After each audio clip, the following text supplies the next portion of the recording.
اعوذ باللہ من الشیطان الرجیم بسم اللہ الرحمن الرحیم الحمد للہ رب العالمین والصلاة والسلام علی اشرف الانبیاء والمرسلین وعلی اہل بیتہ الطیبین الطاہرین اما بعد واعلم ان جمیع اسماء الزمان تقبل النصب على الظرفیہ ولا فرق فی ذلك بین المختص منها والمعدود والمبهم ونعني بالمختص ما يقع جوابا لمتى الى آخره۔ ہماری بحث چل رہی تھی مفعول فی کے حوالے سے، تو مفعول فی کی تعریف میں ہم نے بیان کیا کہ وہ اسم زمان وہ اسم مکان جو معنی فی میں آ جائے، وہ اسم زمان یا وہ اسم مکان جو معنی فی کو بیان کرے اسے مفعول فی کہا جاتا ہے۔ تو وہاں پہ ہم نے بیان کیا تھا تھوڑا سا خلاصہ تاکہ آپ کو اس کے ساتھ ربط کر سکیں۔ تو وہاں پہ کہا تھا کہ بعض اسماء زمان ایسے ہیں، مکان ایسے ہیں جس میں معنی فی نہیں پایا جاتا، ظرفیت تو ہے لیکن معنی فی اس میں موجود نہیں ہے، تو وہ مفعول فی بھی نہیں ہے، لیکن پھر وہ منصوب ہوگا نہیں ہوگا؟ تو ہم نے کہا وہ منصوب ہوگا لیکن مفعول فی کے عنوان پر نہیں ہے بلکہ مفعول بہ کے عنوان پر، مفعول بہ کے حساب سے منصوب ملے گا، یہ ہم نے کہا تھا۔ اسی طرح آج فرماتے ہیں جان لے یہ بات کہ تمام اسماء زمان جو بعنوان ظرفیت نصب کو قبول کرتے ہیں اس میں فرق نہیں ہے کہ وہ مفہوم یہ جو اسماء زمان ہے مختصات میں سے ہو یا معدود میں سے ہو یا مبہم میں سے ہو، چونکہ یہاں فرق ہے۔ یہ یہاں پہ جو ہے نا اسماء زمان اور اسماء مکان کو تقسیم کرتے ہیں الی اقسام ثلاثہ، تین قسمیں: اسماء زمان و مکان مختص، اسماء زمان و مکان معدود، اسماء زمان و مکان مبہم۔ یہ دونوں ہیں، ٹھیک ہے۔ ایک مختص ہے، دوسرا معدود ہے، تیسرا مبہم ہے۔ مختص سے مراد یہ ہے کہ وہ معین ہوتا ہے کہ جو جواب متى میں آتے ہیں، متى یعنی کب، تو آپ کہیں گے مثلا فلان دن کو، فلان رات کو، فلان ٹائم کو، فلان وقت، فلان ہفتے، فلان شہر، آپ اس کو معین کرتے ہیں۔ وہ مختصات اس لیے کہتے ہیں چونکہ اس کا وقت کیا ہوتا ہے، معین ہوتا ہے، محدود ہوتا ہے۔ معدود، دوسرا معدود ہے۔ معدود کا مطلب یہ ہے کہ وہ کم کے مقابل میں آتے ہیں، کم کے جواب میں آتے ہیں، اس کو عدد کے اعتبار سے بیان کیا جاتا ہے، اس کو کہتے ہیں اسماء زمان و مکان معدود۔ تیسری قسم جو ہے مبہم ہے، جس میں پتہ نہیں ہے کہ وہ مساحت وغیرہ میں ہوتے ہیں، یعنی پیمائش وغیرہ میں، مساحت سے مراد، تو وہاں پہ یہ معلوم نہیں ہوتا کہ وہ مبہم کتنا ہے، کس حساب سے ہے، اس کے جو چیز ہے اس کی محدود ہمیں معین نہیں ہوتی، اس کو کہتے ہیں مبہم۔ یہ سرسری چیزیں آپ ذہن میں رکھیں تو پھر ہم اس کو آگے عبارت میں تطبیق کریں گے۔ وَعْلَمْ، جان لے، ان جمیع اسماء الزمان، جتنے بھی اسماء الزمان ہیں یہ سب کے سب کیا ہے، تقبل النصب علی الظرفیہ، وہ نصب کو قبول کرتے ہیں بعنوان ظرف۔ ولا فرق فی ذلک، اس اسماء زمان و مکان کا نصب کو آپ یہاں پہ زمان ہی رکھے تو پھر بہتر ہوگا، چونکہ مکان کا ابھی آ رہے ہیں تو وہ نصب ظرفیت کب قبول کریں گے، وہ ابھی آ رہے ہیں، تو یہاں پہ آپ کہیں ولا فرق فی ذلک، فی ذلک کا مشارلہ کون ہے، قبول النصب۔ قبول النصب میں فرق نہیں ہے بین المختص منہا، اس اسماء زمان میں سے جو مختص ہے، یہ پہلی قسم، والمعدود یا معدود میں سے، والمبہم یا مبہم میں سے، فرق نہیں ہے، مختص ہو، معدود ہو، مبہم ہو، اس میں کوئی فرق نہیں۔ ونعنی بالمختص، اب یہاں سے تفصیل شروع ہو گئے کہ مختص کسے کہتے ہیں، پھر معدود کسے کہتے ہیں، پھر مبہم کسے کہتے ہیں۔ ونعنی بالمختص، یہاں اسماء زمان مختص سے مراد ہماری کیا ہے؟ تو فرماتے ہیں اسماء زمان مختص ما وہ چیز ہے یقع جوابا لمتى، جو متى کے جواب میں آتے ہیں۔ متى کا معنی کیا ہے، یعنی کب کو عربی میں کیا کہتے ہیں، متى، یہ ویسے جلفی میں یمتا کہتے ہیں وہ لوگ، یمتا یعنی کب، یہ متى ہے وہی، ٹھیک ہے۔ کا یوم الخمیس، جیسے کہ یوم خمیس، متى یعنی متى یجی، وہ کب آئیں گے، تو آپ کیا جواب دیں گے، یوم الخمیس، جمعرات کے دن آئیں گے، تو آپ نے اس کے آنے کے دن کو کیا کیا، مختص کیا، اس اسبوع میں، اس ہفتے میں جو آئیں گے وہ جمعرات کا دن ہوگا، آپ نے مختص کر دی، تو یہ کم کے جواب. وبالمعدود، دوسری چیز معدود کی ہے، یعنی اسماء زمان معدود. ما یقع، وہ چیز ہے جو واقع ہوتے ہیں جواباً لکم، جو کم کے جواب میں ہے. کم یعنی مقدار کو بیان کرنے کے لیے آتے ہیں. ٹھیک ہے. اب یہاں پر فرماتے ہیں کل اسبوعی والشہری والحولی. کل اسبوع ہفتہ، والشہری مہینہ، والحولی سال. ٹھیک ہے. تو کم تبقى ہونا، مثلا وہ کہے آپ کتنی مقدار کتنے دن یہاں بیٹھیں گے، تو آپ نے کہنا ہے الاسبوع ایک ہفتہ، الشہر ایک مہینہ، الحول ایک سال، یہ اس طرح. ٹھیک ہے. تو کم جو ہے مقدار. اور تیسری چیز جو ہے اسماء زمان میں سے وبالمبہم. اسماء زمان کیا ہے؟ مبہم ہے. ان سب میں مکان بھی مشترک ہے، لیکن نصب ہونے کے حوالے سے یہاں پہ فرق ہے، اس لیے یہاں ہم نے فقط اسماء زمان کو رکھا ہے، وإلا دونوں ایک ہے ان تینوں کے تقسیم کے حوالے سے. تو فرماتے ہیں ما لا یقع جوابا لشیء منہا، وہ مبہم ہوتا ہے جو نہ کم کے جواب میں واقع ہوتا ہے نہ متا کے جواب میں واقع ہوتا ہے، دونوں کے جواب میں واقع نہیں ہوتے، اس کو کیا کہتے ہیں؟ مبہم. مبہم. منہا کالحین، جیسے زمانہ، والوقت، وقت. یعنی آپ کو اس میں پتہ نہیں چلتا کہ نہ وہ آپ اس کو کہہ سکتے ہیں کہ کم اسبوع، نہ آپ اس کو کہہ سکتے ہیں متا یجی، دونوں نہیں کہہ سکتے.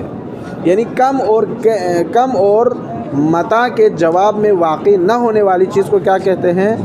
مبہم کہتے ہیں. اس کے مبہم کا مطلب یہ ہوتا ہے مبہم ہونا، یعنی اس کے بارے میں ہمارے لیے کوئی معلومات نہیں ہے، کتنی مقدار بیٹھیں گے، چلے جائیں گے، یہ وغیرہ. ٹھیک ہے. یہ ایک بات کلیئر ہو گیا اسماء زمان کے حوالے سے. یعنی اگر اسماء زمان ظرفیت کے عنوان سے نصب کو قبول کریں گے تو وہ فرق نہیں ہے، چاہے اسماء زمان معدود ہو، مبہم ہو یا مختص ہو. تینوں صورتوں میں یہ جو تین قسمیں ہیں، سارے کے سارے اقسام وہ ہے جو مفعول فی جو ہے ظرفیت کے عنوان سے نصب کو قبول کرتے ہیں. یہ کہاں پر ہے؟ اسماء زمان میں. لیکن اسماء مکان کی جہاں بات ہوتی ہے، وَأَنَّ أَسْمَاءُ الْمَكَانِ، جہاں تک اسماء مکان کا تعلق ہے، لا ينتصب منها على الظرفیہ، وہ منصوب نہیں ہوتا ظرفیت کی بنیاد پر، الا ما کان مبہما، مگر اسماء مکان تب ظرفیت کی بنیاد پر منصوب ہوں گے جب وہ کیا ہو؟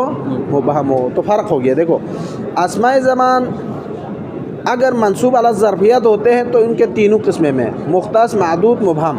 لیکن اسماء مکان اگر منصوب علی ظرفیت ہونا چاہتے ہیں تو فقط ایک قسم ہے، وہ مبہم میں منصوب ہوتے ہیں، باقی جو معدود و مختص میں وہ منصوب علی ظرفیہ نہیں ہوتا. یہ بات ہے. ٹھیک ہے. یہاں تک ایک بات کلی طور پر سمجھ لیں. ٹھیک ہے.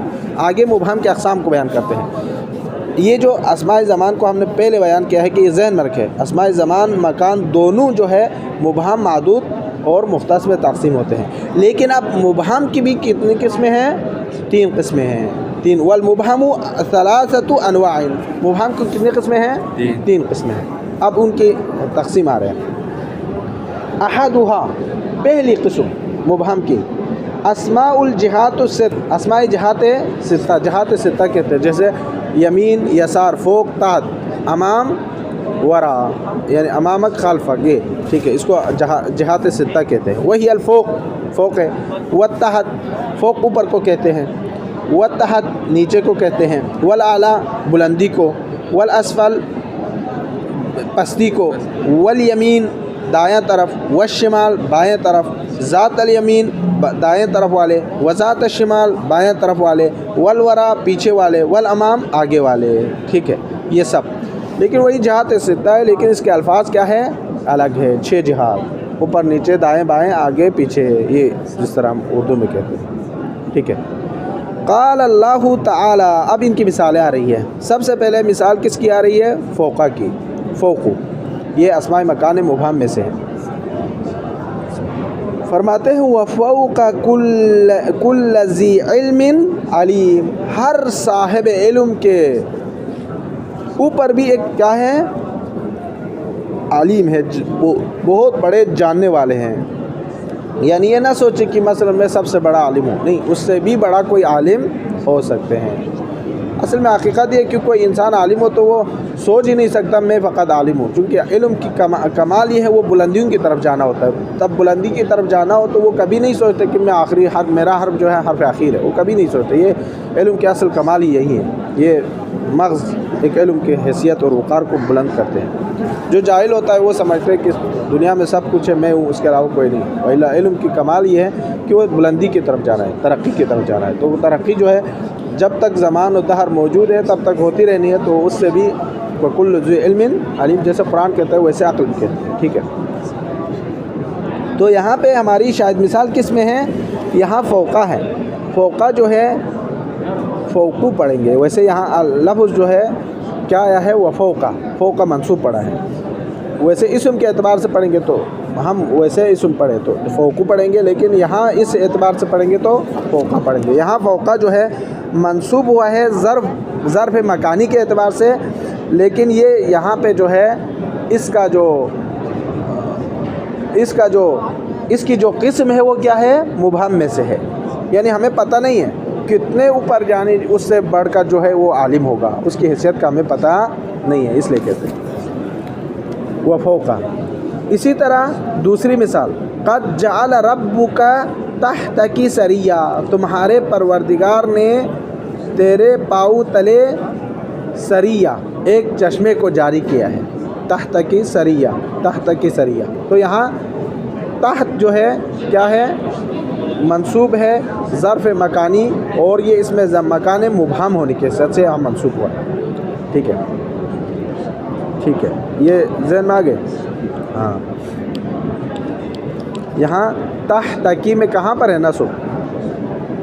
تحتا میں ہے، تا پر ہے، ٹھیک ہے، کاف وہ ضمیر ہے، ٹھیک ہے، ضمیر مخاطب ہے، ویسے تحتا فوقا پڑھیں گے نصب کی صورت میں، تحتا منصوب، فوق تحت۔ والرکب اسفل منکم، اور والرکب قافلہ اسفل منکم، تمہارے نیچے ہیں، یعنی تمہارے قریب یا کوئی سرداب وغیرہ میں موجود ہے۔ تو یہاں پر یوں کہیں گے اسفلہ، اسفلہ کیا ہے؟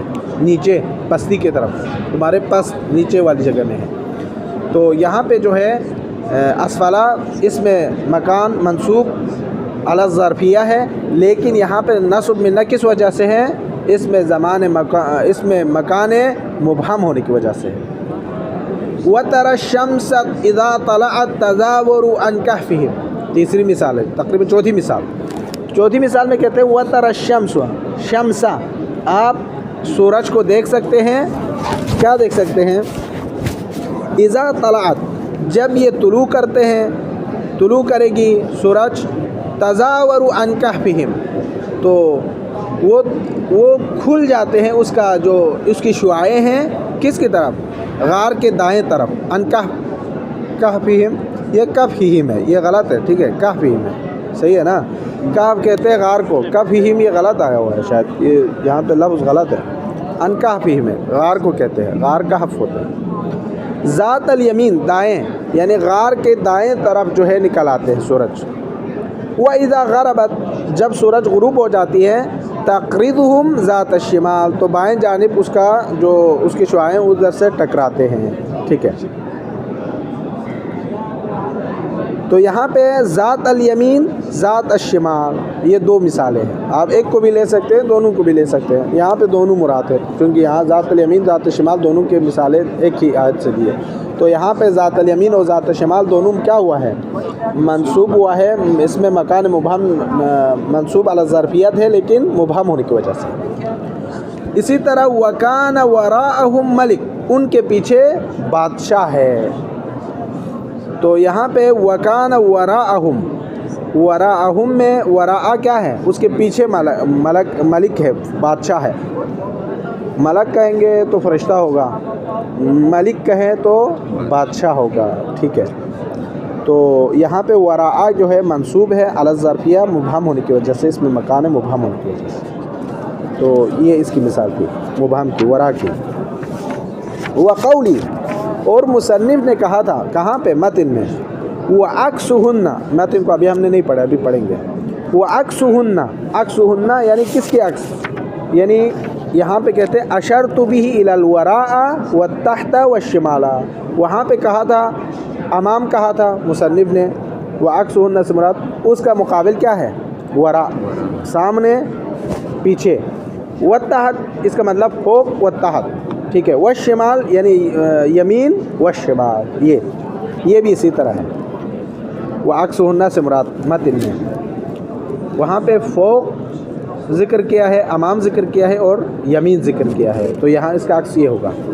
وقولی اور میرا یہ قول، ونحوہن یہ جو ہم نے کہا ونحوہن اشرت به اس سے اشارہ کیا ہے الی ان الجہاد وان کان ستا، اگرچہ جہاد کتنے ہیں ہمارے جہاد ستہ ہے، لیکن الفاظها کثیرۃ، تو یہاں پہ کوئی سوال کرتے بھائی جہاد تو ست ہے، 6 ہے، آپ نے اس کو اتنے سارے الفاظ یہاں پہ بیان کیے ہیں، امام وراء خلف، یہ سب بیان کرنے کی وجہ کیا ہے؟ تو کہتے ہیں ہم نے مجرد فقط الفاظ کا اضافہ کیا ہے، وإلا جہاد کیا ہے ہمارے 6 ہی ہے، 7 ہی ہے، 6 یعنی 7 ہی ہے یہ۔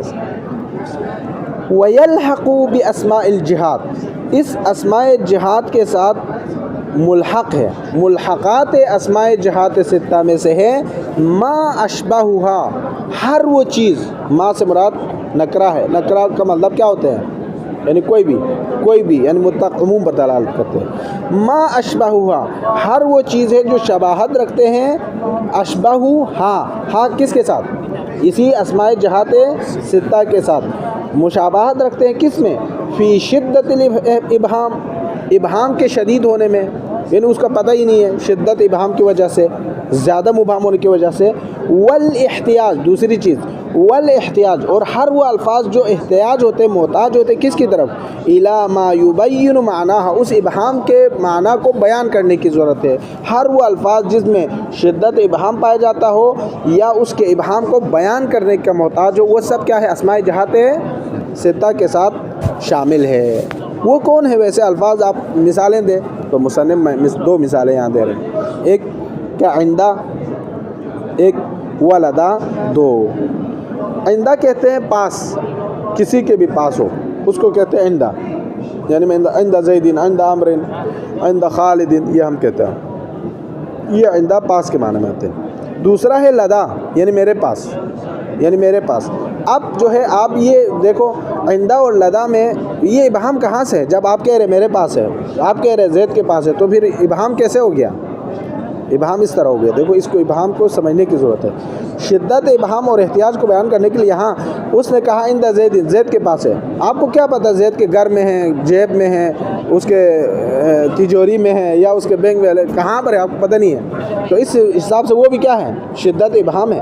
وہاں پہ زید جب تک پیسے کا کہاں رکھا ہے بیان نہیں کریں گے، اس کے سونے کو کہاں رکھے ہے بیان نہیں کریں گے، آپ کو پتہ چلے گا؟ نہیں پتہ چلے گا۔ جیسے آپ کہیں کسی کے بارے میں وہ میرے سامنے ہے، ممکن ہے آپ کے بالکل سامنے ہو، ممکن ہے آپ کے سامنے سے ابھی کعبہ ہمارے سامنے ہے، کوئی قبلے کی طرف رخ کر کے کہے کعبہ میرے سامنے، آپ فوراً کیا سوچیں گے؟ ممکن ہے وہ خانہ کعبہ گیا ہو اور وہاں پر وہ سامنے ہو، یا ممکن ہے وہ قبلے کی طرف رخ کر کے کہہ رہا ہو کہ کعبہ میرے سامنے۔ جب تک وہ بیان نہیں کریں گے میں خانہ کعبہ میں موجود ہوں یا میں یہاں پر موجود ہوں اور میرے سامنے کی طرف قبلہ ہے، آپ اس وقت تک آپ کو ابہام دور نہیں ہو سکتے۔ اسی طرح کوئی کہتا ہے لدا میرے پاس ہے، اب وہ بھی یہی ہے، جب تک وہ میرے پاس ہے کہہ رہے ہیں ٹھیک ہے اس کے پاس ہے، لیکن کہاں رکھے ہوئے ہمیں معلوم نہیں ہے۔ اس لیے یہاں بھی ایسے الفاظ ہیں یہ دونوں کہ جس کی شدت ابہام پائے جاتے ہیں اور بیان احتیاج ہے، احتیاج بیان موجود ہے کہ کہاں پر موجود ہے، وہ اس کو بیان کرنے کی ضرورت ہے، تب تک یہ اسماء جہاد ستہ کے ساتھ کیا ہو جائے گا؟ ملحق ہو جائے گا۔ تو جب اسماء ستہ جہاد کے ساتھ ملحق ہوگا تو کیا ہوگا؟ اس میں مکان مبہم مبنی یعنی وہ منصوب علی ظرفیت ہوں گے جس طرح اسماء جہاد ستہ ہوتا ہے، یہ بھی اس کے حکم میں آئیں گے، ٹھیک ہے۔ یہ ہم نے کہا تھا مبہم کی کل کتنی قسمیں ہیں؟ 3۔ تو پہلی قسم ہم نے بیان کیا کہ وہ اسماء جہاد ست ہے۔ دوسری قسم الثانی، دوسری قسم کون سی ہے؟ اسماء مقادیر المساحات، وہ اسماء موجود ہے جو پیمائش کے لیے، پیمائش کو بیان کرنے کے لیے کیا ہوتے ہیں؟ استعمال ہوتے ہیں۔ وہ اسماء جو پیمائش، مساحت کا مطلب کیا ہے؟ پیمائش کرتے وقت، ناپتے وقت، تولتے وقت